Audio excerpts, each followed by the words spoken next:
Terima kasih atas kesempatan yang diberikan. Perkenalkan, nama saya Felia Anggriani Gircipilat. Saya mahasiswa dari Politeknik Negeri Manado, jurusan Administrasi Bisnis, program studi Manajemen Pemasaran.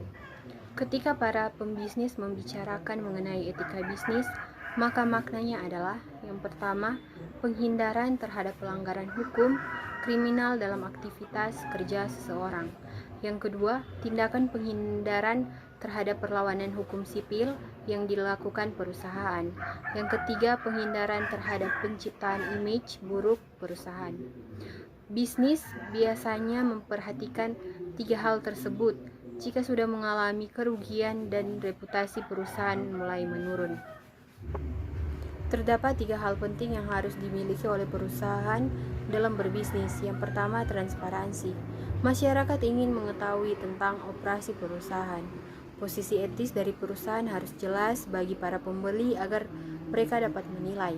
Hal ini biasanya dilakukan pada perusahaan yang sudah menjadi perusahaan publik. Yang kedua, kejujuran. Ketidakjujuran adalah aspek kritis terbesar dalam etika bisnis. Pemberian label yang salah atau tidak lengkap, harga yang membingungkan dapat merugikan konsumen. Kejujuran ini juga meliputi perilaku perusahaan, staf, dan personil lainnya yang berkaitan dengannya. Dan yang terakhir, kerendahan hati. Etika produksi. Produksi berarti diciptakannya manfaat. Produksi tidak diartikan sebagai menciptakan secara fisik sesuai yang tidak ada, karena tidak seorang pun dapat menciptakan benda. Kegiatan produksi mempunyai fungsi menciptakan barang dan jasa yang sesuai dengan kebutuhan masyarakat pada waktu, harga, dan jumlah yang tepat. Etika pemasaran. Pemasaran adalah kegiatan menciptakan, mempromosikan, dan menyampaikan barang atau jasa kepada konsumen. Pemasaran berupa untuk menciptakan nilai yang lebih dari pandangan konsumen atau pelanggan terhadap suatu produk perusahaan dibandingkan dengan harganya, serta menampilkan nilai tersebut lebih tinggi dibandingkan dengan produk pesaingnya. Pemasaran merupakan salah satu fungsi utama dalam menentukan bisnis perusahaan.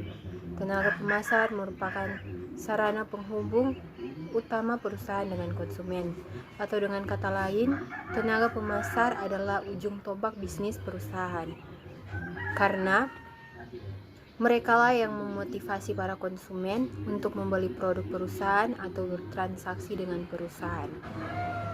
Era globalisasi memberi pengaruh yang cukup besar terhadap pemasar, dan tentunya hal ini menimbulkan tantangan baru bagi profesi pemasar saat ini, di mana tentunya mereka dituntut untuk dapat memahami peluang untuk mendapat terobosan baru.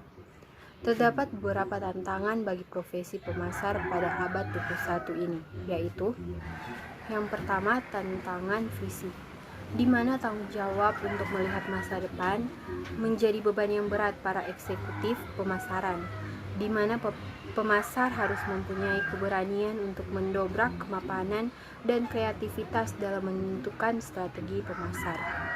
Yang kedua, tantangan pada power marketing. Konsep ini merujuk pada konsep manusia pelanggan, di mana ekspektasi pelanggan semakin tinggi. Hal ini menyebabkan perusahaan perlu meningkatkan kepedulian pada pelanggan melalui langkah-langkah inovasi di segala bidang. Yang ketiga, tantangan pada transferable marketing. Perusahaan menyusun pola pemasar yang dapat dimanfaatkan pada beberapa lokasi dengan derajat universalitas yang tinggi.